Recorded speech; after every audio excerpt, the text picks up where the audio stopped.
आप सभी को नमस्कार। हमारे नए वीडियो में आप सभी का स्वागत है। जो कुछ प्रश्न बचे हैं अभी व्याख्यात्मक हल प्रश्न पत्र में, वो मैं करवाने जा रही हूँ। आप सभी देखिए और पढ़िए, ठीक है। शुरू करते हैं। कामदेव का पर्यायवाची शब्द कौन सा है? सरोज है कि उरोज है कि मनोज है कि पाथोज है? ठीक है। तो यहाँ जो है कामदेव का पर्यायवाची शब्द कौन सा है? वो मनोज है, ठीक है। कामदेव का पर्यायवाची होता है अतनु, मदन। ये कामदेव के पर्यायवाची का नाम है अतनु, मदन, मनोभव, मार, अस्मर, मनसिज, मनमथ, मीन केतु, मकर केतु, मनोभाव, कंदर्प, अनंग, रतिपति, मनोज, मयन, मकरध्वज, पुष्प, धन्वा। ये सब क्या है? कामदेव के पर्यायवाची शब्द हैं, ठीक है। अब सरोज कमल का पर्यायवाची है, उरोज अस्तन का पर्यायवाची है। आ गया समझ में? अब अगला देखते हैं। निम्नलिखित में यौगिक शब्द छांटिए। अब इसमें यौगिक शब्द छांटना है, तो यौगिक शब्द है इसका दशानन नहीं, चतुर्मुख भी नहीं, परोपकार भी नहीं। यौगिक शब्द जो है वो गोपाल है। जो शब्द स्पष्टता किन्हीं दो या अधिक सार्थक शब्दों के मेल से बने हों और किसी विशेष व्यक्ति या वस्तु के लिए रूढ़ ना हो, उसे यौगिक कहा जाता है। दशानन, चतुर्मुख एवं परोपकार योग रूढ़ शब्द हैं। जैसे दशानन हुआ, चतुर्मुख हुआ, ये सब क्या हैं? ये परोपकार योग रूढ़ शब्द हैं, ठीक है। अगला है, देवनागरी लिपि का सर्वप्रथम प्रयोग किस राज्य में हुआ माना जाता है? तो ये गुजरात में माना जाता है, ठीक है। यहाँ सब नहीं है। नागरी या देवनागरी का सर्वप्रथम प्रयोग गुजरात के राजा जयभट्ट 7वीं-8वीं सदी ईस्वी के एक शिलालेख में हुआ है। कहाँ हुआ था? गुजरात के राजा जयभट्ट 7वीं-8वीं सदी ईस्वी के एक शिलालेख में, जो शिला पर लिखा हो, पत्थरों पर जो लिखा हो, उसे कहते हैं शिलालेख, ठीक है। अगला है, निम्नांकित में अघोष अल्पप्राण ध्वनि कौन सी है? अघोष अल्पप्राण ध्वनि कौन सी है? तो ये है का, ता, ठीक है। अघोष व्यंजनों के उच्चारण में स्वर तंत्रियों में झनझनाहट होती है, नहीं होती है। अघोष व्यंजनों के उच्चारण में स्वर तंत्रियों में झनझनाहट नहीं होती है। वर्ग के प्रथम एवं द्वितीय व्यंजन अघोष होते हैं। वर्ग के प्रथम एवं द्वितीय व्यंजन अघोष होते हैं, जैसे का, खा, चा, छ, टा, ठा आदि। वर्ग के प्रथम, तृतीय एवं पंचम वर्ण को अल्पप्राण कहते हैं, ठीक है। अब अगला देखते हैं। दृग ऊर्झत टूटत कुटुम जुरत चतुर चित प्रीति, अपरत गांठ दुर्जन दिए दई नई हरीति। उक्त दोहे में प्रयुक्त अलंकार है। इसमें कौन सा अलंकार है? तो दृग ऊर्झत टूटत कुटुम में असंगति अलंकार है, ठीक है। ये सब नहीं है। जहाँ पर कारण, कार्य, स्थान, काल आदि के नियम विरुद्ध स्थिति दिखाई जाती है, वहाँ असंगति अलंकार होती है। जहाँ पर असमान और असंगत संगठन का संकेत किया जाता है, वहाँ पर विषमा अलंकार होता है।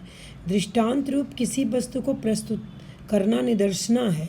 उपमेय की उपमान से अधिकता या न्यूनता सूचित करने वाले अलंकार को व्यतिरेक कहते हैं। अगला प्रश्न देखते हैं। अगला प्रश्न है, रामविलास शर्मा की आत्मकथा अपनी धरती अपने लोक कितने खंडों में विभक्त हैं? कितने खंडों में विभक्त हैं, ठीक है। तो ये तो है 2 खंडों में विभक्त है। रामविलास शर्मा की आत्मकथा अपनी धरती अपने लोक 2 खंडों में विभक्त है, ठीक है। 2 खंडों में विभक्त है। ये सब नहीं है। कहानी संग्रह दूसरा ताजमहल की लेखिका है। कहानी संग्रह दूसरा ताजमहल की लेखिका है नासिरा शर्मा जी, ठीक है।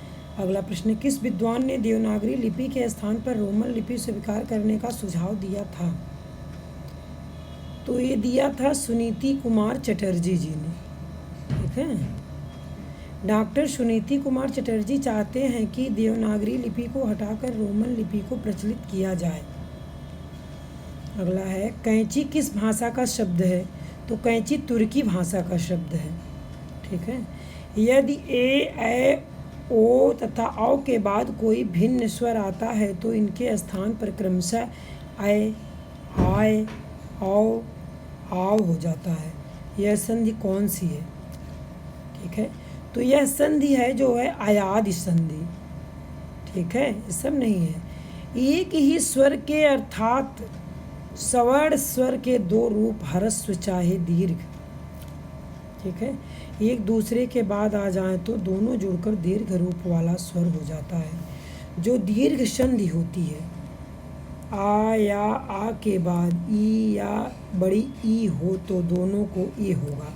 आ या आ के बाद ऊ या ऊ हो तो दोनों को ओ हो जाता है। आ या आ के बाद री या री हो तो दोनों को अर होगा। आ या आ के बाद री होगा तो दोनों को अल होगा। इस प्रकार गुण संधि होता है। आ या आ के बाद ए या ए हो तो दोनों को ए होगा। आ या आ के बाद ओ या औ होगा तो दोनों को औ होगा। तो इस प्रकार वृद्धि संधि होगी। अयो अयो अय वायवः सूत्र से यदि ए ओ और के बाद कोई असवर्ण स्वर हो तो इनके स्थान पर क्रमशः आय, आय, आओ, आव हो जाता है तो इसे आयाद संधि कहते हैं। ठीक है, अगला है, श्री राम शर्मा की बोलती प्रतिमा रचना की विधा है। श्री राम शर्मा की बोलती प्रतिमा की रचना विधा क्या है? रेखा चित्र है। ठीक है, सन 1936 तक हिंदी रेखा चित्रों का प्रकाशन प्रायः पत्र पत्रिकाओं तक ही सीमित रहा। इन्हें संकलन रूप में प्रस्तुत करने का श्रेय पंडित श्री राम शर्मा को है। शर्मा जी की बोलती प्रतिमा नामक संग्रह सन 1927 में प्रकाशित हुआ। उनका यह संग्रह रूसी लेखक तुर्गनेव की जीवित समाधि से बहुत प्रभावित हुआ। जीवित समाधि से बहुत प्रभावित है। हिंदी में यह उनका बहुचर्चित संकलन है। ठीक है, अगला है, भाषा के संबंध में असत्य कथन कौन सा है? तो भाषा के संबंध में भाषा सामाजिक संपत्ति है, ये सही है। भाषा परिवर्तनशील है, ये भी सही है।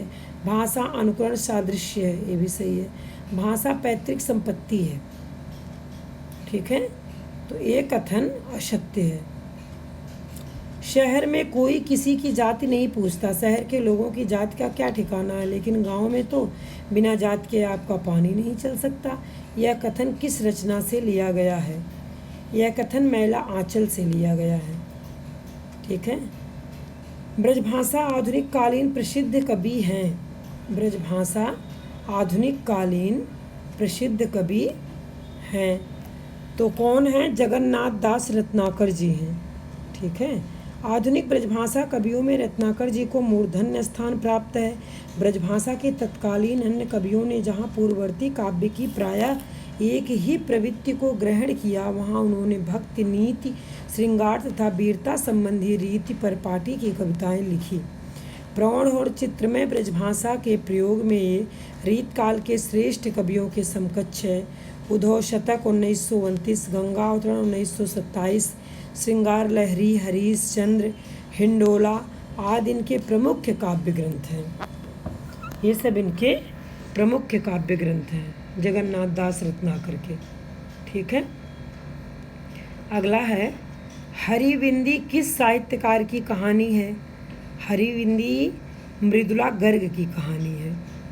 ठीक है, भई गति सांप छछुंदर केरी लोकोक्ति का अर्थ है। लोग कहते हैं ना, सांप छछूंदर की निहाद हुआ है। ठीक, सांप और छछूंदर जैसा होना, सांप का छछूंदर जैसा होना, दुविधा में पड़ जाना, छछूंदर का सांप हो जाना, दुविधा में पड़ जाना, जो कोई काम ना कर सकते हैं ना छोड़ सकते हैं। ठीक है, संकट में पड़ना। अगला है, शेष कादंबरी उपन्यास की लेखिका है। शेष कादंबरी उपन्यास की लेखिका है तो कौन है लेखिका? अलका शरावंगी है। अलका शरावंगी। अलका शरावंगी का उपन्यास शेष कादम्बरी है। उषा प्रियंवदा का उपन्यास 55 खंबे लाल दीवारें हैं। रुकोगी नहीं राधिका शेष यात्रा है। मृदुला गर्ग का उपन्यास उसके हिस्से का धूप, वंशज, चित्त कोबरा, अनित्य, मैं और मैं है। मन्नू भंडारी का आपका बंटी और महाभोज है। मन्नू भंडारी का क्या है? आपका बंटी और महाभोज। अगला प्रश्न है, भवभूति का मूल नाम क्या है? भवभूति का मूल नाम है श्रीकंठ। भवभूति का मूल नाम श्रीकंठ। भवभूति का पितृकृत या असली नाम श्रीकंठ या भवभूति था। भवभूति लिखित 3 नाटक मालती, माधव, महावीर चरित और उत्तर रामचरित है। ठीक। अगला है, राम की गाय बहुत काली है। वाक्य में काली शब्द है, ये सर्वनाम है कि क्रिया है कि प्रविशेषण है कि विशेषण है? तो ये विशेषण है। काली शब्द विशेषण है। ठीक है। किसी व्यक्ति या वस्तु के रंग, आकार, अच्छाई, बुराई, दशा, दिशा, काल और स्थान आदि को बताने वाले विशेषण गुणवाचक कहलाते हैं। जो शब्द संज्ञा अथवा सर्वनाम के गुण, दोष, संख्या, परिणाम, अवस्था आदि का बोध कराते हैं उन्हें विशेषण कहते हैं। संज्ञा के स्थान पर प्रयुक्त होने वाले शब्दों को सर्वनाम कहा जाता है। जिस शब्द से किसी वस्तु का होना, स्थिति या काम का करना पाया जाए उसे क्रिया कहते हैं। ठीक है। अगला है, प्रिय स्वतंत्र राव अमृत मंत्र 9 पंक्ति वाली कविता का संबंध है। तो ये जयशंकर प्रसाद जी से संबंध है। ठीक है। अगला है, उत्तर प्रदेश सरकार द्वारा गठित लिपि सुधार परिषद की 28-29 नवंबर 1953 को हुई बैठक की अध्यक्षता की थी। तो कब की थी? तत्कालीन उपराष्ट्रपति डॉक्टर सर्वपल्ली राधाकृष्णन ने की थी। ठीक है। तत्कालीन उपराष्ट्रपति डॉक्टर सर्वपल्ली राधाकृष्णन ने किया था। 1953 ईस्वी में डॉक्टर राधाकृष्णन की अध्यक्षता में एक उच्च स्तरीय बैठक हुई जिसमें सुझाव दिया गया कि ह्रस्व ई की मात्रा व्यंजन से पूर्व लगाई जाए। ख, ध, भ, छ को क्रमशः ख, ध, भ, छ के रूप में लिखा जाए। ठीक है। अगला है, देवनागरी लिपि का विकास माना जाता है। देवनागरी लिपि का विकास कब माना जाता है? ब्राह्मी से माना जाता है। ठीक है। प्रत्येक भाषा की अपनी लिपि होती है जिसमें उस भाषा को लिखा जाता है।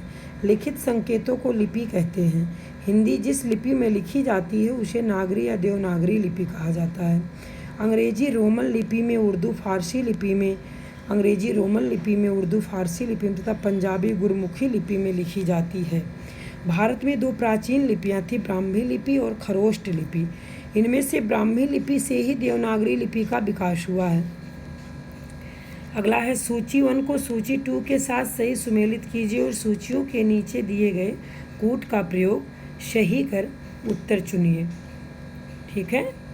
तो ये जो है पहला है, जैसे संकल्प, तद्भव है कि देसी है कि तत्सम है कि विदेशी है। ठीक है। तो ये जो है तीसरे का, ये जो है तीसरा है। ठीक है। ये का तीसरा है, ये का तीसरा है। ठीक है। और बी का पहला है। ठीक। और सी का दूसरा है। का देसी शब्द है। ठीक है। अब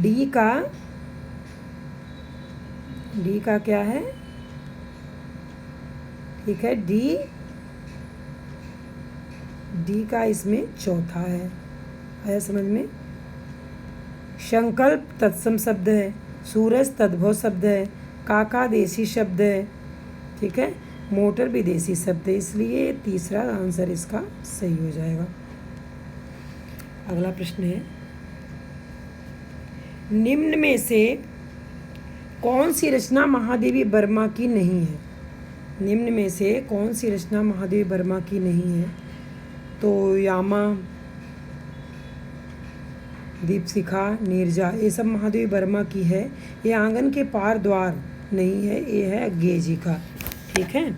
आंगन के पार द्वार रचना सच्चिदानंद हीरानंद वात्स्ययन अज्ञेय की है। महादेवी का काव्य रचना काल प्रधान रूप से सन 1924 से 1942 तक है। छायावाद युग में इनके एक काव्य संग्रह प्रकाशित हुए। निहार 1930, रश्मि 1932 में लिखा गया, नीरजा 1935 और शांति गीत 1936, यामा 1940 में। निहार, रश्मि, नीरजा और शांति गीत ये सभी गीतों के संग्रह हैं। ये सभी गीतों के संग्रह हैं। अगला है खड़ी बोली में प्रथम महाकाव्य प्रिय प्रवास के रचयिता हैं।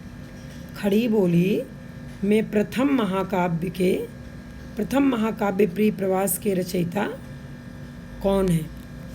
ठीक है, तो ये बताना है। ये अयोध्या सिंह उपाध्याय हरिऔध जी हैं। ठीक है, ये सब नहीं है। तो इनकी व्याख्या कर दूं तो इनकी व्याख्या है, हरिऔध जी के काव्य ग्रंथों में प्रिय प्रवास 1914 में लिखी गई। पद्य प्रसून 1925 में, चुभते चौपदे चोखे चौपदे 1932 में, बोलचाल रसकलश तथा वैदेही बनवास 1940 में प्रसिद्ध है। इनमें से प्रिय प्रवास खड़ी बोली में लिखा गया प्रथम महाकाव्य है। इसमें राधा और कृष्ण को सामान्य नायक नायिका के स्तर से ऊपर उठकर विश्व सेवी तथा विश्व प्रेमी के रूप में चित्रित करने में हरिऔध ने अपनी मौलिकता का परिचय दिया है। महाकाव्यत्व की दृष्टि से भी यह एक सफल ग्रंथ है। निम्न में से व्यंग्यकार नहीं है। अब इसमें रविंद्रनाथ त्यागी हैं कि अज्ञेय कि लतीफ़ घोंगी हरशंकर परशाही। तो यहाँ जो है व्यंग्यकार रविंद्रनाथ त्यागी हैं, लतीफ़ घोंगी भी हैं, हरशंकर परशाही हैं। अब व्यंग्यकार कौन नहीं है? अज्ञेय जी नहीं है। ठीक है, ये अज्ञेय जी नहीं है व्यंग्यकार। अगला प्रश्न देखते हैं। देवेंद्र सत्यार्थी के संस्मरण का नाम है। देवेंद्र सत्यार्थी के संस्मरण का नाम है तो क्या है? रेखाएं बोल उठी, ये इनका नाम है। ठीक है। अब भावात्मक रेखा चित्रकारों में देवेंद्र सत्यार्थी का नाम उल्लेखनीय है। उन्होंने बड़े सजीव एवं भावप्रवण रेखा चित्र लिखे हैं। रेखाएं बोल उठी तथा दूसरे ही संग्रहों में सम्मिलित रेखा चित्रों में उनका ध्यान विशेष रूप से भाव और तथ्यों पर केंद्रित होता गया है। उनके रेखा चित्र रेखाएं बोल उठी संग्रह के दादा दादी के चित्र, चिरनूतन चित्र, अच्छे भले आदमी की बात रेखा चित्रों में जहाँ तथ्य निरूपण का प्रचुर्य है वही रेखाएं बोल उठी। सौंदर्य बोध आज मेरा जन्मदिन है में भावात्मक का आधिक्य है। इसमें सब में क्या है? भावात्मकता का आधिक्य है इसमें। अगला प्रश्न है, विष्णुकांत शास्त्री की प्रसिद्ध गद्य काव्य कृति का नाम है। क्या नाम है? कुछ चंदन की कुछ कपूर। कुछ चंदन की कुछ कपूर, ये इनका जो है गद्य काव्य कृति का नाम है, विष्णुकांत शास्त्री जी के। अगला है, निम्न में से कौन सी कृति जीवनी विधा से संबंधित नहीं है? यहाँ नहीं बताना है। निम्न में से नहीं है बताना है, तो इसमें क्या नहीं है ये बताना है आपको। बसेरे से दूर, निम्न में से कौन सी कृति जीवनी विधा से संबंधित नहीं है? जीवनी विधा से संबंधित है 84 वैष्णवन की वार्ता, भक्तमाल मालवीय जी के साथ 30 दिन।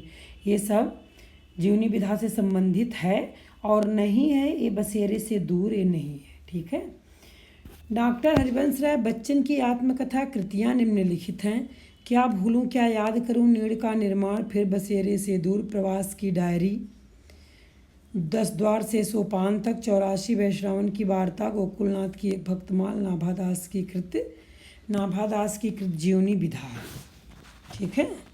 अगला है, निम्न में से कौन सा समूह आचार्य हजारी प्रसाद द्विवेदी के उपन्यासों को दर्शाता है?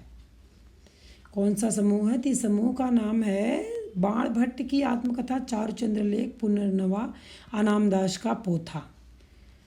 आचार्य हजारी प्रसाद द्विवेदी जी ने बाण भट्ट की आत्मकथा, चारुचंद्र लेखा, पुनर्नवा और अनामदास का पोथा आख्यान में इतिहास और कल्पना का सुंदर समन्वय करते हुए रोचक उपन्यासों की रचना की है। इन उपन्यासों में ऐतिहासिक वातावरण की सुंदर प्रस्तुति हुई है।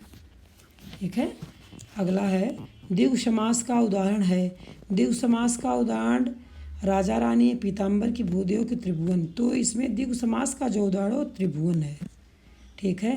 द्विगु समास में प्रथम पद संख्यावाचक होता है और दूसरा अथवा अंतिम पद संज्ञा होता है। राजा रानी में द्वंद्व समास है, पीताम्बर में कर्मधारय और बहुव्रीहि समास है। भूदेव में तत्पुरुष समास है। भूदेव में क्या है? तत्पुरुष समास है। ठीक है। और राजा रानी में द्वंद्व समास है और पीताम्बर में कर्मधार है। ठीक है। पीताम्बर में कर्मधार और बहुव्रीहि दोनों है। अगला है निम्न में अशुद्ध वाक्य बताइए। अशुद्ध वाक्य बताना है तो इसमें अशुद्ध वाक्य पुस्तक मेज पर रखी है, ये शुद्ध है। कच्चे तेल की कीमत घट गया है, ये अशुद्ध वाक्य है। ठीक है। यह मेरे सपनों का घर है, ये शुद्ध है। कानपुर भारत की औद्योगिक राजधानी, ये भी शुद्ध है। अगला है निष्फल न होने वाला कहलाता है। निष्फल न होने वाला क्या कहता? अमोघ। अमोघ अस्त्र छोड़ा हूँ, कभी भी निष्फल नहीं हो सकता। ठीक है। इसलिए निष्फल न होने वाला कहलाता है अमोघ। ठीक है। अगला है 9 दिन चले 2.5 कोस से तात्पर्य है। 9 दिन चले 2.5 कोस से क्या तात्पर्य? मुहावरा है। तो अधिक परिश्रम का थोड़ा फल मिलना। अधिक परिश्रम का थोड़ा फल मिलना, ये सब नहीं है। अगला है भवभूत की रचना का नाम है। भवभूत की रचना का नाम है उत्तर रामचरितम। ठीक है। ये सब नहीं है। अगला है भवभूत के 3 नाटक उपलब्ध हैं, महावीर चरित, मालती माधव और उत्तर रामचरित।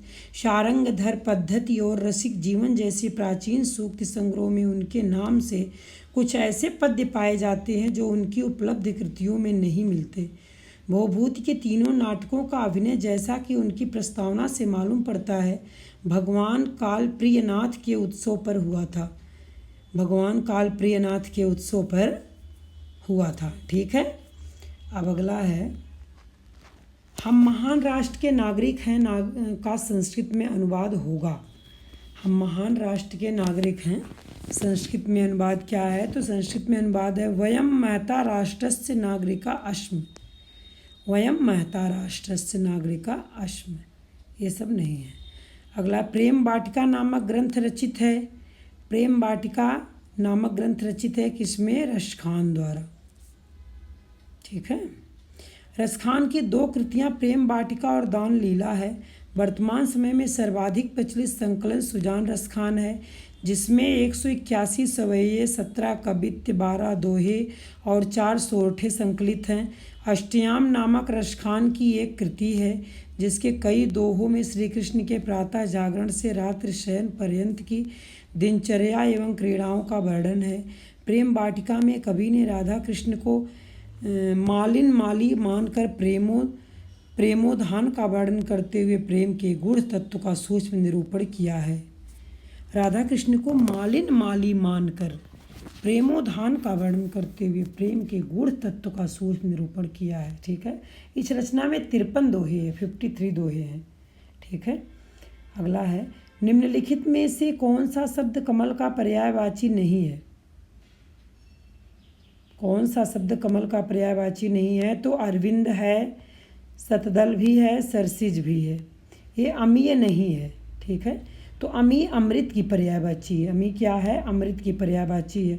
अरविंद, शतदल, सरसिज, पंकज, जलज, अम्भोज, अंबुज, सरोज, वारिज, नीरज, पारिजात, राजीव, शतपत्र, पदम, नलिन, अरविंद, कंज, ताम्रस, कुशेशय, कुवलय, कोकनद, पुंडरीक, उत्पल, मकरंद, इंदिवर, अब्ज, पंकरूह कमल के पर्यायवाची हैं।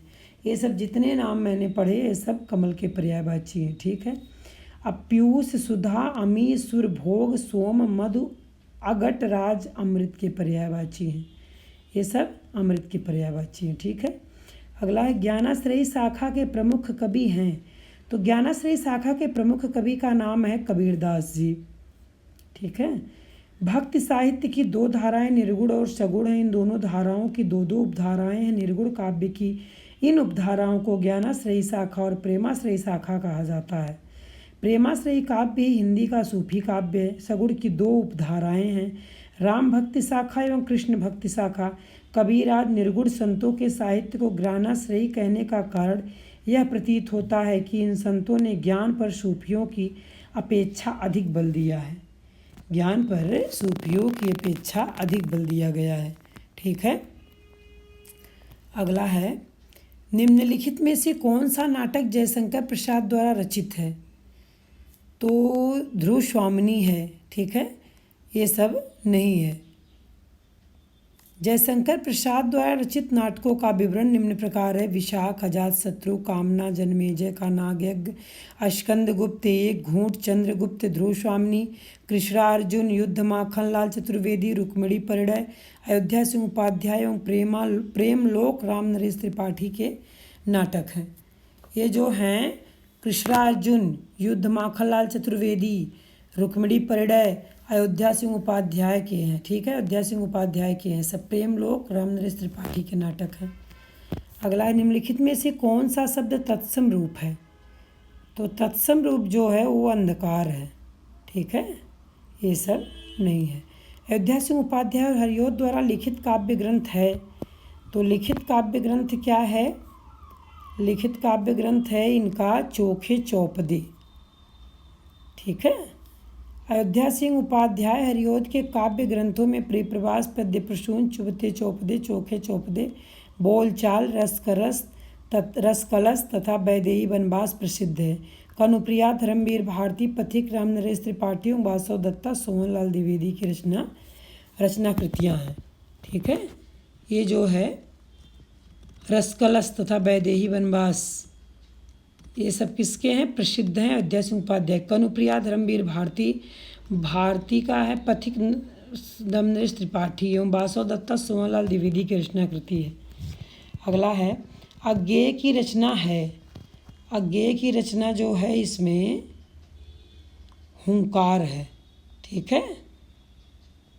अज्ञेय की काव्य कृतियाँ निम्नलिखित हैं। हरी घास पर क्षणभर बावरा अहेरी, अज्ञेय की रचना है। यहाँ है पूछा गया, तो अज्ञेय की काव्य कृतियाँ निम्नलिखित है। हरी घास पर क्षणभर बावरा अहेरी, इंद्रधनुष रौदे हुए थे। हरियो करुणा में प्रभा में आंगन के पार द्वार, कितनी नावों में कितनी बार सागर, मुद्रा महावृक्ष के नीचे, क्योंकि मैं उसे जानता हूँ। नदी की बाँक पर छाया, असाध्य वीड़ा चिंता, इत्यलम, कुरुक्षेत्र एवं हुंकार रामधारी सिंह दिनकर की रचनाएँ हैं। ये सब क्या हैं? ये रामधारी सिंह दिनकर की रचनाएँ हैं। और सब किसकी हैं? अज्ञेय की काव्य कृतियाँ निम्नलिखित हैं। ठीक है। तो अगला है, अशोक के फूल निबंध हैं, निबंध रचित हैं। अशोक के फूल निबंध रचित हैं। तो अशोक के फूल डॉक्टर हजारी प्रसाद द्विवेदी। अशोक के फूल निबंध रचित है, किसके हैं? डॉक्टर हजारी प्रसाद द्विवेदी द्वारा रचित है। ठीक है। अशोक के फूल 1948 में, विचार और वितर्क 1949, कल्पलता, विचार प्रवाह, कुटस, साहित्य सहचर, आलोक पर्व डॉक्टर हजारी प्रसाद द्विवेदी के प्रसिद्ध निबंध संग्रह हैं। डॉक्टर हजारी प्रसाद द्विवेदी के प्रसिद्ध निबंध संग्रह हैं इनके। ठीक है। अगला है, अनामिका काव्य किनके द्वारा रचित है? अनामिका काव्य किनके द्वारा रचित है? तो अनामिका काव्य निराला जी के हैं। सूर्यकांत त्रिपाठी निराला की छायावाद युगीन रचनाएं निम्नलिखित हैं। अनामिका 1923, परिमल 1930, गीतिका 1936, तुलसीदास 1938। इस सत्र में ये सब लिखे गए हैं। ठीक है। दुष्प्रकृत शब्द की संधि विच्छेद है। दुष्प्रकृत शब्द की संधि विच्छेद क्या है? दुधन प्रकृति। दोधन प्रकृति। यदि ई ऊ के उपरांत का, खा, टा, ठा या पा, फा हो तो विसर्ग का शा हो जाता है। जैसे दुधन प्रकृति, दुष्प्रकृति, दुधन परिणाम, दुष्परिणाम। ठीक है। अगला है, मैथिली बोली के लोकप्रिय कवि हैं। मैथिली बोली के लोकप्रिय कवि कौन है? विद्यापति जी हैं। आदिकाल में विद्यापति जैसे श्रृंगारी कवि भी हुए हैं जिन्होंने मैथिली भाषा में पदावली की रचना की है। कीर्तिलता कीर्ति पताका उन्होंने अपभ्रंश में लिखी है। वे मिथिला के राजा शिव सिंह के दरबारी कवि थे। विद्यापति को मैथिल कोकिल कविशेखर अभिनव जयदेव के नाम से जाना जाता है। ठीक है। अगला है हस्तक्षेप का शुद्ध शब्द है। हस्तक्षेप का शुद्ध शब्द क्या है? ये सब नहीं है। ठीक है, ये है हस्तक्षेप। हस्तक्षेप का शुद्ध शब्द है हस्तक्षेप। सूरदास ने किस कृति को नहीं लिखा? सूरदास ने दोहावली नहीं लिखा।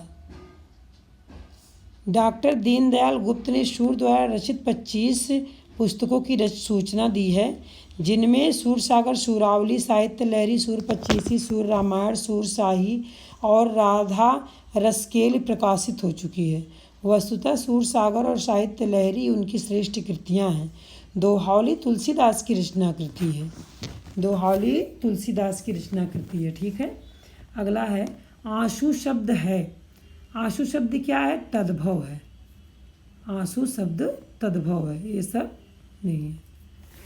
अगला है विशिष्टाद्वैतवाद के प्रतिपादक कौन थे? विशिष्टाद्वैतवाद के प्रतिपादक थे रामानुजाचार्य। आचार्य रामानुज ने अवतारी राम को अपनी विष्णु भक्ति का उपास्य देव स्वीकार कर विशिष्टाद्वैत सिद्धांत की स्थापना की है।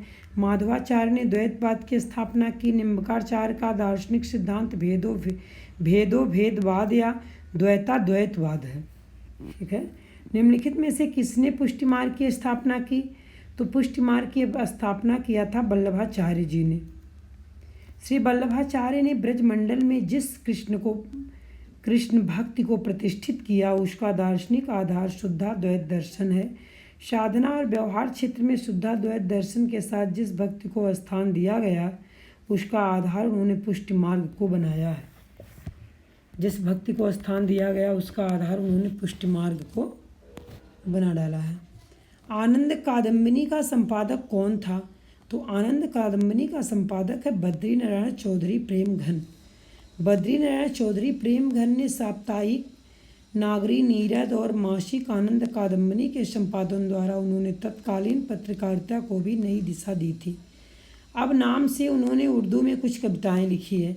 जीर्ण जनपद, आनंद अरुणोदय, हार्दिक हर्षादर्श, मयंक, महिमा, अलौकिक लीला, वर्षा बिंदु आदि उनकी प्रसिद्ध कृतियां हैं, जो अन्य रचनाओं के साथ प्रेमघन सर्वस्व के प्रथम भाग में संकलित हैं। अन्य रचनाओं के साथ प्रेमघन सर्वस्व के प्रथम भाग में संकलित है। ठीक है। अगला है निम्नलिखित में से कौन सा कवि अष्टछाप का नहीं था? निम्नलिखित में से कौन सा कवि अष्टछाप का कवि नहीं था? तो कौन था? हरिव्यास देव। ठीक है। 8 भक्त कवियों में 4 वल्लभाचार्य के शिष्य थे, कुम्भन दास, सूरदास, परमानंद दास और कृष्णदास। अन्य 4 गोस्वामी विट्ठल नाथ के शिष्य थे, गोविंद स्वामी, छीत स्वामी, चतुर्भुज दास और नंददास थे। ठीक है। अगला है बादल राग के रचयिता हैं। तो बादल राग के रचयिता कौन है? बादल राग के रचयिता सूर्यकांत त्रिपाठी निराला जी हैं। जूही की कली जागो फिर एक बार, राम की शक्ति पूजा, बादल राग, स्नेह निर्झर बह गया, सरोज स्मृति, संध्या सुंदरी, कुकुरमुत्ता, तुलसीदास, बेला, नए पत्ते आदि निराला की ये सब प्रसिद्ध कृतियां हैं। ठीक है। अनामिका, परमिल, गीतिका, तुलसीदास, अड़िमा, अर्चना, आराधना आदि रचना कृतियां हैं। डॉक्टर हरिवंश राय बच्चन की कृति क्या भूलूं क्या याद करूं किस विधा में लिखी गई एक प्रतिनिधि गद्य कृति है। एक प्रतिनिधि गद्य कृति है। तो क्या नाम है उसका? आत्मकथा। ठीक है। क्या भूलूं क्या याद करूं, नीड़ का निर्माण, फिर बसेरे से दूर, प्रवासी की डायरी, 10 द्वार से सोपान तक डॉक्टर हरिवंश राय बच्चन की आत्मकथाएं हैं। अगला अज्ञेय की असाध्य वीणा किस प्रकार की काव्य कृति है? अज्ञेय की असाध्य वीणा किस प्रकार की काव्य कृति है? तो प्रलंब काव्या लंबी कविता। ठीक है। प्रलंब काव्या लंबी कविता है। जहाँ कारण बिना कार्य की उत्पत्ति हो, वहाँ कौन सा अलंकार होता है? जहाँ कारण बिना कार्य की उत्पत्ति हो वहाँ विभावना अलंकार होता है। ठीक है। जहाँ पर किसी रूप में कारण के बिना कार्य की उत्पत्ति का वर्णन किया जाए वहाँ पर विभावना अलंकार होता है। अगला है, तौ पर बारो उर्वशी सुन राधिके सुजान, तू मोहन की उर्वशी कह होए उर्वशी सुजान। उपयुक्त दोहे में कौन सा अलंकार है? यमक अलंकार है। जहाँ पर शब्द की अनेक बार भिन्न अर्थों में आवृत्ति होती है वहाँ पर यमक अलंकार माना जाता है। जिस अलंकार में वर्णों या व्यंजनों की किसी प्रकार की समानता होती है वह अनुप्रास है। श्लेष शब्द और अर्थ दोनों ही प्रकार के अलंकारों में माना जाता है। जहाँ पर ऐसे शब्दों का प्रयोग हो जिनसे एक से अधिक अर्थ निकलते हों वहाँ पर श्लेष अलंकार है। शब्द सीधे साधे हों पर तात्पर्य में गूढ़ व्यंग हो तो वहाँ वक्रोक्ति अलंकार होता है। ठीक है, वक्रोक्ति अलंकार होता है। अगला है, शुद्ध वर्तनी का चयन कीजिए। तो शुद्ध वर्तनी का चयन, ये अशुद्ध है, ये भी अशुद्ध है, ये भी अशुद्ध है। शुद्ध वर्तनी है कुमुदिनी। ठीक है, ये शुद्ध वर्तनी इसका है कुमुदिनी। अगला प्रश्न है, नाटक जारी है किस विधा की रचना है? नाटक जारी है किस विधा की रचना है? तो ये है उपन्यास विधा की रचना है, नाटक जारी है। ठीक है। गंगा का एक नाम है, गंगा का एक नाम है तो नाम है गंगा का विष्णुपदी। गंगा की पर्यायवाची निम्नलिखित है, भागीरथी, जानवी, सुरसरी, देवसरी, त्रिपथका, सुरध्वनि, नदीश्वरी, मंदाकिनी, अलकनंदा, देवापगा, विष्णुपदी। ये सब जो है गंगा की पर्यायवाची हैं। अगला है, पूर्वी हिंदी की बोली नहीं है। तो क्या नहीं है? अवधी है, बघेली है, छत्तीसगढ़ी है। ये भोजपुरी पूर्वी हिंदी की बोली नहीं है। पूर्वी हिंदी की अवधी, बघेली और छत्तीसगढ़ी तीनों बोलियां हैं। भोजपुरी बिहारी की उपबोली है, ये बिहारी की उपबोली है। ठीक है।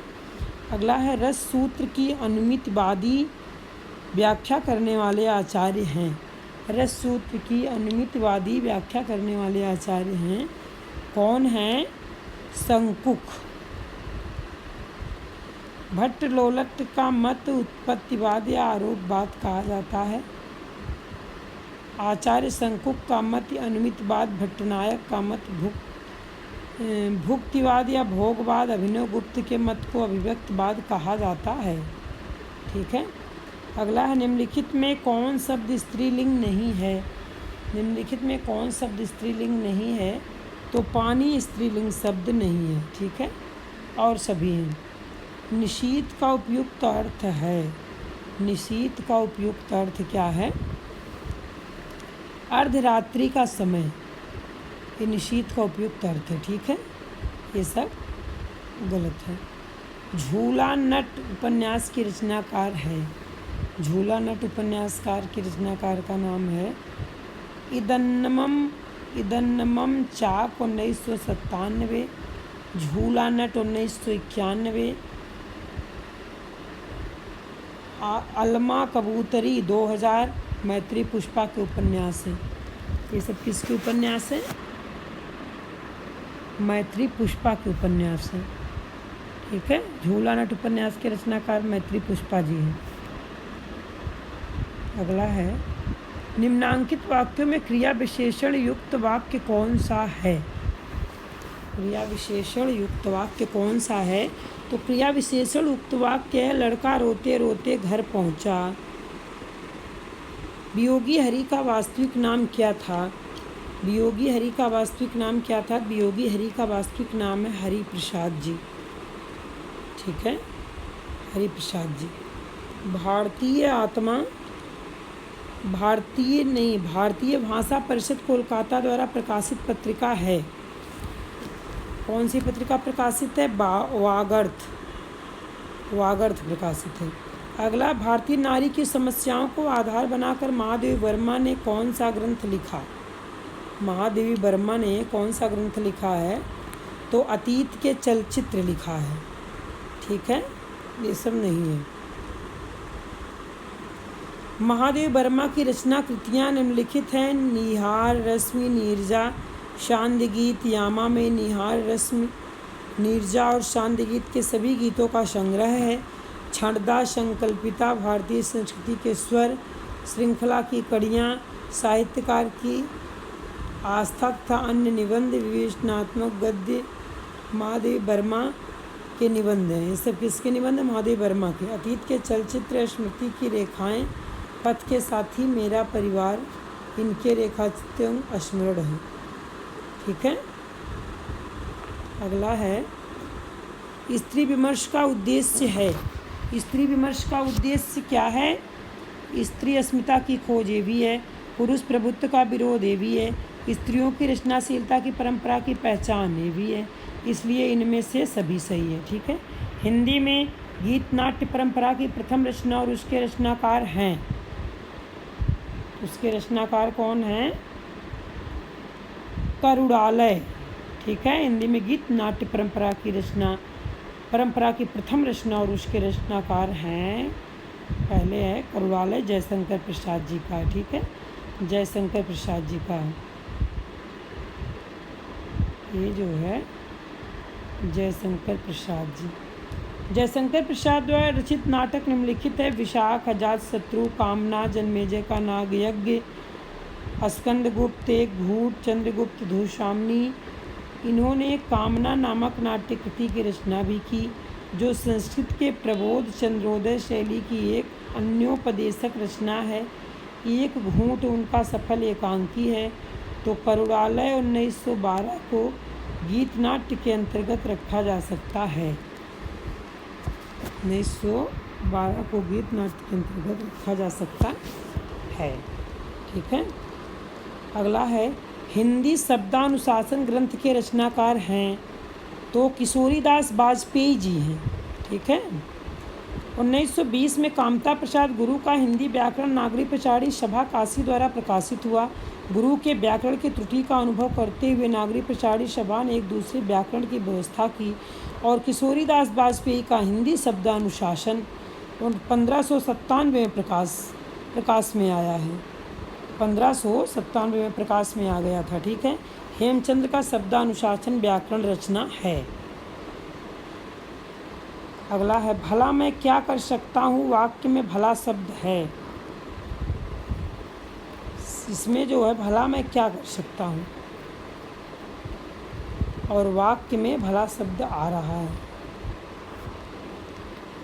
अगला है यहाँ जो है भला मैं क्या कर सकता हूँ, वाक्य में भला शब्द है, तो ये दोनों नहीं है, ये भी नहीं है, क्या है? अव्यय है। बोलगा से गंगा किसकी रचना है? राहुल सांकृत्यायन जी की है, ठीक है। अगला है व्याख्या इसकी। राहुल सांकृत्यायन का कहानी संग्रह बोलगा से गंगा जीने के लिए सतमी के बच्चे बहुरंगी मधुपुरी आदि है। सिंह सेनापति जय अवधेय मधुर स्वप्न विस्मृत यात्री सप्त सिंधु आदि उपन्यास हैं, ठीक है। इनमें कौन सा समूह आचार्य रामचंद्र शुक्ल की रचनाओं को दर्शाता है? में से कौन सा समूह आचार्य रामचंद्र शुक्ल की रचनाओं को दर्शाता है? तो दर्शा रहा है हिंदी साहित्य का इतिहास, चिंतामणि, रश्मिमीमांसा, त्रिवेणी, ठीक है।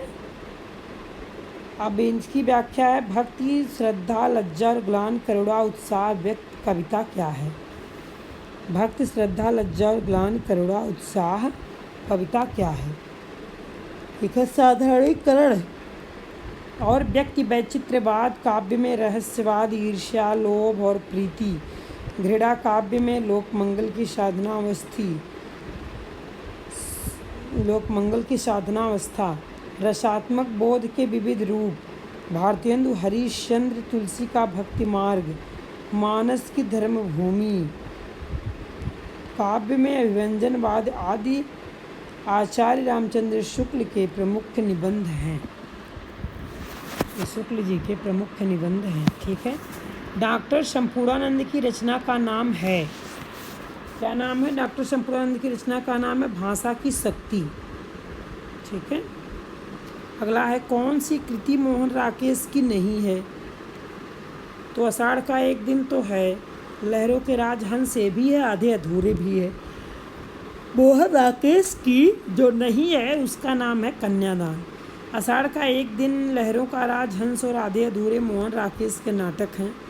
सच्ची वीरता, आचरण की सभ्यता, पवित्रता, मजदूरी और प्रेम, कन्यादान, अमेरिका का मस्त योगी, वाल्ट हिटमैन सरदारपुर सिंह के निबंध हैं। ठीक है, हिटमैन सरदारपुर सिंह के निबंध हैं। अगला है, दृश्य काव्य की विधा है। दृश्य काव्य की विधा क्या है? नाटक जो देखा जाता हो। शब्दार्थों सहित काव्यम परिभाषा किनके द्वारा की गई है? तो ये आचार्य भामा द्वारा की गई है। ठीक है। अगला है, नहुष नाटक के लेखक बाबू गिरधर दास का भारतेंदु हरिश्चंद्र से क्या संबंध था? भारतेंदु हरिश्चंद्र से क्या संबंध था? तो इनका संबंध था पिता का। ठीक है, इनका संबंध था पिता का। भारतेंदु के पिता गोपाल चंद्र गिरधर दास कृत नहुष 1957 में विशुद्ध नाटक रीत से भले लिखा गया हो, वह अन्य ब्रजभाषा नाटकों से बहुत भिन्न नहीं है। वो अन्य नाटकों से बहुत भिन्न नहीं है। ठीक है। अगला है, नीचे दिए गए नामों में से कौन से कवि वल्लभाचार्य के शिष्य नहीं हैं? तो ये चतुर्भुज दास जी नहीं हैं।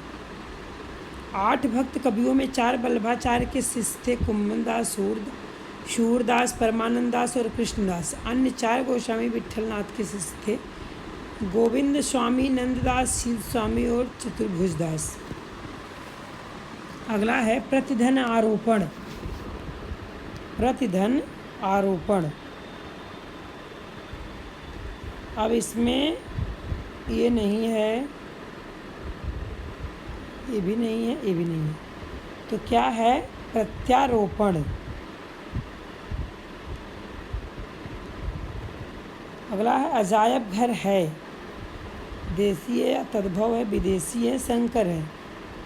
अजायब घर है, तो अजायब घर क्या है? विदेशी शब्द है। ठीक है। अगला है, दैत्य धन अरि बराबर दैत्यारी, एक उदाहरण है। इसमें जो है कौन सा उदाहरण है? कौन सी संधि है? स्वर संधि का उदाहरण है ये। ठीक है, ये स्वर संधि का उदाहरण है। अगला है, कह धन अपी की संधि होगी।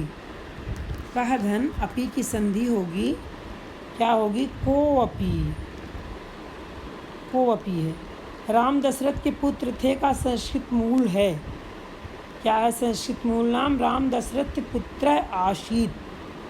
राम दशरथ के पुत्र थे का संस्कृत मूल नाम है राम दशरथस्य पुत्र आशीत। ठीक है। अगला है, ज्ञान भी सार्थम कदापि न दुह्यते का अनुवाद है। ज्ञान भी सार्थम कदापि न दुह्यते का अनुवाद है। ज्ञानी के साथ कभी भी बैर नहीं करना चाहिए। ज्ञानी के साथ कभी भी बैर नहीं करना चाहिए। ठीक है। अगला है, निम्नलिखित में कंठ ध्वनियाँ कौन सी है? कंठ ध्वनियाँ कौन सी है? तो का, खा, ये कंठ से निकलती है। ठीक है, ये कंठ से निकलती है। का वर्ग का उच्चारण कंठ या कोमल तालु से होता है। और हिंदी व्याकरण तथा रचना ये जो है प्रतिभा पृष्ठ 23 पर मिलेगा आपको बुक में। ठीक है, आज का प्रश्न यही समाप्त होता है। अगले वीडियो में फिर मिलूँगी, तब तक के लिए धन्यवाद।